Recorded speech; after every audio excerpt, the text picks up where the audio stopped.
يا مساء الفل والياسمين على أغلى متابعين في الدنيا. ازيكم حبايبي؟ يا رب تكونوا بخير جميعا. ايه رأيكم في الأكلة الجميلة ديت بقى؟ أنا قلت لكم المرة اللي فاتت في الفيديو اللي فات، قلت لكم هننتظر ونشوف في ايه في الإزازة اللي أنا وريتها لكم في آخر الفيديو. ديت كانت اللغز بتاع المرة اللي فاتت. ازاي انا انقل الجمبري من بلد لبلد من غير ما اسبب اي زفارة خالص، وانا معيش التلاجة اللي بتتشال في الايد ديت.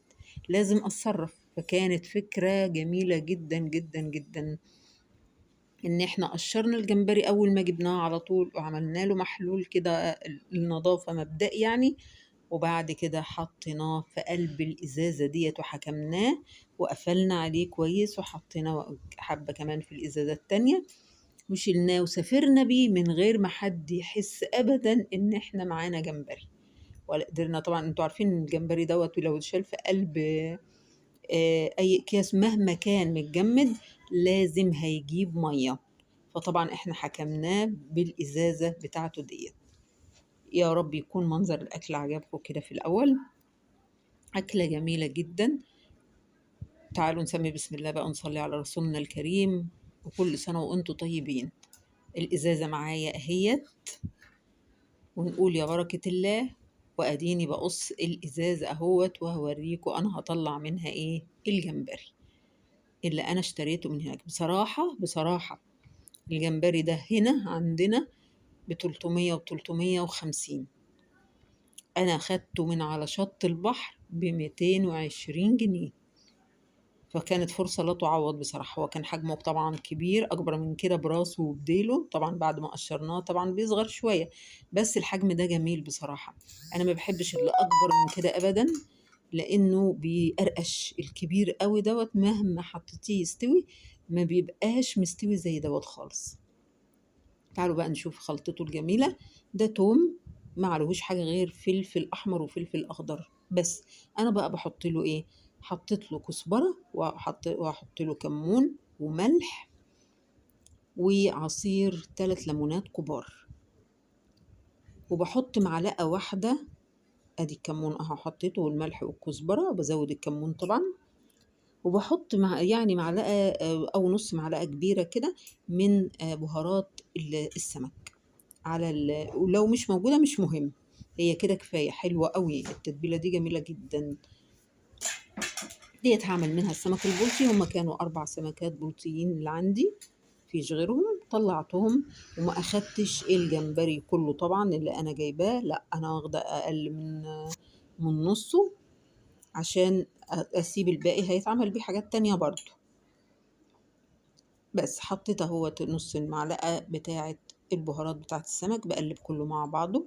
هتبل السمك واسيبه في التلاجة ساعتين عشان يشرب من تتبيلته الجميلة. بصوا بقى انا هعمل ايه هنا.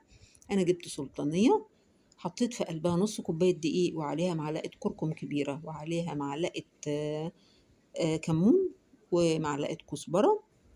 نفس البهارات اللي حطيتها هنا احطها مع الدقيق دوت.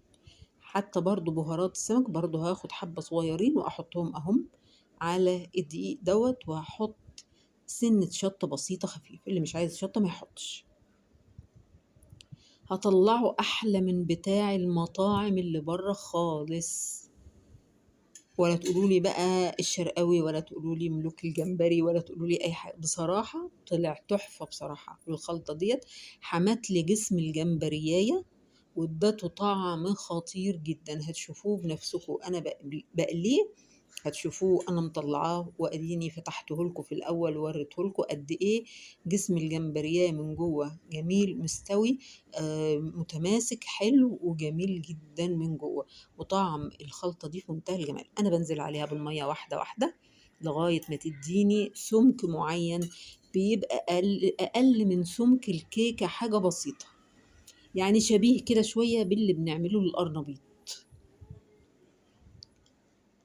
اهو. بصوا انا بوريكم السمك بتاعه اهوت، اقل سنه بسيطه من الكيكه ديت اللي هتحملي الجمبريايه انها تتقلى وتدي الطعم الخطير دوت. هنبتدي بقى نتبله مع بعض. بصوا انا بوريكم اهوت هنا اهوت.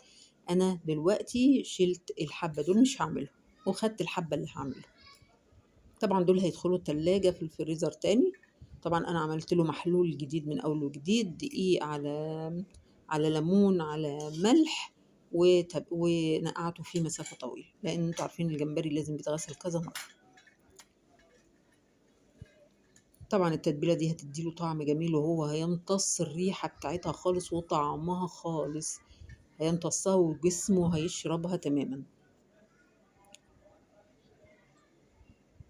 بس أنا هاتبّله كده وهادخّله التلاجة هو والبولتي مع بعض.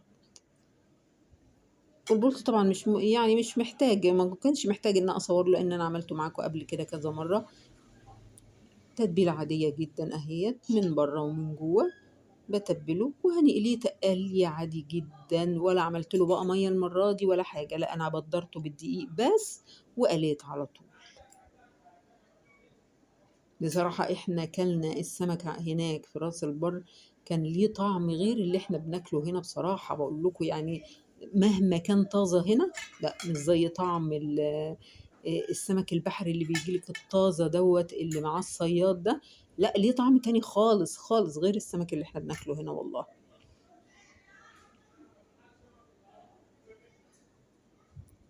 بس كده أنا تبّلته، هادخّله التلاجة بقى واسيبهم ساعتين وابتدي أجهّز الرز، بصلة الرز. طبعًا أنا عملت معاكم قبل كده الرز البني، وقُلت لكم إن أنا باعمل له بصلة كبيرة وباسيبها لمّا بتجيب لون بصلة الكشري أو أغمق سِنّة، ما بتمرّرش ولا حاجة، وزي ما قُلت لكم ولا باشوّح الرز معاه ولا حاجة خالص، وبيطلع مفلفل وجميل. باحط له اعدُل عادي جدًا، وباحط فيه على البصلة كمون وكزبرة. أهو بُصّوا هاسيبها تغمق عن كده كمان عشان تدّي الرز يعني المَيّة هتاخد لون البصلة، وفي نفس الوقت هيروح مشرّبها للرز، هيطلع معاكِ رز بُني جميل جدًا، ولا باحط له قوطة ولا باحط له أي حاجة خالص، هو طعمه كده جميل. وبازوّد كمان مع القعد برضه كمون وكزبرة تاني والملح. بس نبقى خلصنا كده من الرز كمان. أهو بُصّوا أنا سايباه يعني هيدّيني اللون البني الغامق.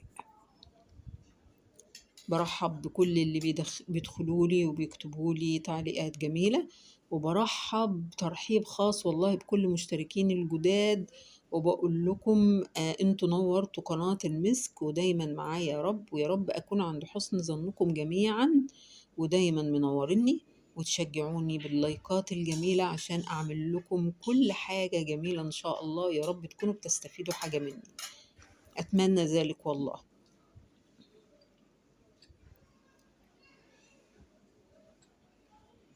بس أنا بابدّر السمك البلطي برضه وإيه، هابتدي بقى أقلي خلاص. أنا طلّعته كده من التلاجة بعد ما قعد ساعتين في التلاجة اتشرّب من التتبيلة بتاعته حلو جدًا.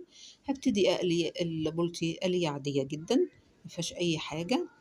أنا ما عملتلوش مَيّة بقى المرّة دي ولا كركم ولا الكلام اللي أنا عملته قبل كده معاكم في فيديو السمك المقلي والمشوي، واهتميت بالجمبري بس. الجمبري معايا بقى دلوقتي هتشوفوا أنا هاعمل فيه إيه. أنا طبعًا بَدّرته بالدقيق بتاعه الأول زي ما وريته لكم، وركنته في قلب الصينية متبدّر كده بالدقيق بس. ساعة القلية بقى باحط له الزيت يكون غزير بتاعه، حاجة ضيّقة مش حاجة واسعة عشان ما ياخدش مني زيت كتير. أهو بُصّوا أنا بابدّر دلوقتي الجمبري بتاعي أهوّة، هابدّره كويس وأنفّضه من الدقيق، عشان ما يعملّيش أي حاجة في الزيت، ولا يسيب الخلطة بتاعته تنزل منّه في الزيت، لأ هيفضل متماسك، وهتفضل كاسياه الخلطة بتاعته اللي أنا عملتها بالكركم ديّة، وهتحمي جسم الجمبرياية وهتدّيها حجم في منتهى الجمال. هو حجمه جميل بصراحة، الحجم ده حلو جدًا. بس طبعًا أنا مش هاعمله معاكم كلّه لإنه هياخد وقت منّي، فطبعًا إيه يعني هاقعد أعمله لوحده كده وأرصه في صينية، وبعد كده هتشوفوني وأنا باقليه معاكم. معلش أنا عارفة إن الفيديو طويل جدًا عليكم، بس معلش هو خد مني غلبة شوية، لأن كان نفسي أوريكم تفاصيله كلها من أولها لآخرها. أهو بصوا أنا بدرته كله كده خلاص بقى، هو كده جاهز على إنه ينزل خلطته ويتقلى. بصوا بقى أنا معايا هنا إيه، أنا هعمل سلطة طحينة. هنعمل سلطة الطحينة زي بتاعة المطاعم بقى. سلطة طحينة بنص رغيف عيش بلدي أهوت مبلول في مية سخنة نفش. معايا بقية خلطة السمك اللي أنا تبلته بيها، كان فاض منها حجزتها للطحينة عشان تديني نفس الطعم بتاع السمك. نزلت اهوت في الخلاط العيش مع الخل مع التتبيلة ديت وكبتها اهو. طبعا احنا مش هناكلها كده، ده المطاعم بتقدمها كده، طبعا احنا مش هنقدمها كده لا. انا هحط لها بقى كمون وكزبرة وملح وفلفل، وهنزل عليها بمعلقة طحينة كبيرة، بس أنا قسمتها على مرتين، يعني طلعت نص معلقة وبعدين طلعت نص معلقة. معلقة طحينة كبيرة بصوا هتديني الكم الجميل دوت. والله أطعم طحينة بتتعمل، وهي دي اللي انتوا بتاكلوها من بره والله وبتعجبكم جدا. أو بصوا أنا هحط أهوت نص معلقة طحينة والنص التاني هحطه وبس على كده. يعمل لي 4 سلاطين طحينة محترمين كبار وحلوين جدا يعجبوا الباشا. طبعا أنا مش بحط لكل شطة، اللي بيحب الشطة بحط له شطة. طبعا الفلفل الأحمر اللي فيها ومع الخلطة والفلفل الأخضر عمل لها ريحة وطعم في منتهى الجمال. سمكها رائع بصراحة. وده كله بنص رغيف عيش بلدي أو شامي اللي عندك، يتبل بس بحبة مية سخنة وتضربيه في الخلاط مع الخل ومع التوم بالفلفل كده بيبقى جميل. خلاص سقطنا الرز بتاعنا بقى في القعد بتاعه، حطينا له ملح وحاجته، اغطي عليه واسيبه. وانا دايما بحب اعمل الرز في الحله دي، معرفش ليه ايه الاعجاب بالحله ديت مش عارفه. بصوا بقى ادي الجمبري اهوت. بصوا انا بنزلها في الخلطه وبصفيها، مش بخليها تشيل كتلة كبيرة لا، بصفيها خالص من الخلطة ديت اهوت عشان ما تفكش ولا تقع في الزيت ولا اي حاجة خالص. وبخليه بعيد عن بعضه، ما خلوش قريب من بعضه ويطلع لي قرص واحد كده لا، تطلع الواحدة بوحدتها.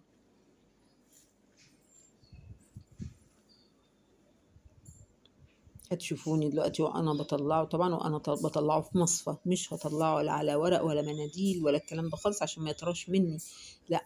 في المصفى حطيت كله في المصفى بصراحة بولتي ويصفي الزيت اللي فيه كله. اهو بطلعه اهوت. بصوا حجمه بقى جميل ازاي، والجمبرياية من جوه هتبقى رائعة. بس قالنا بقى وغرفنا اهوت وغرفت الرز الجميل اهوت. ويا رب يكون عجبكم الفيديو، ما كنش ضيفة تقيلة عليكم وما كنش طولت عليكم الكلام والرغي، بس انا حبيت افسر لكم كل حاجة وتكون عجبتكم فكرة نقل الجمبري من بلد لبلد في ازازة، وما كلفناش رحنا حاجة خالص ولا غرمنا حق تلاجة ولا اي حاجة خالص، وكنا منظفين وكل حاجة واحنا متسليين هناك بصراحة.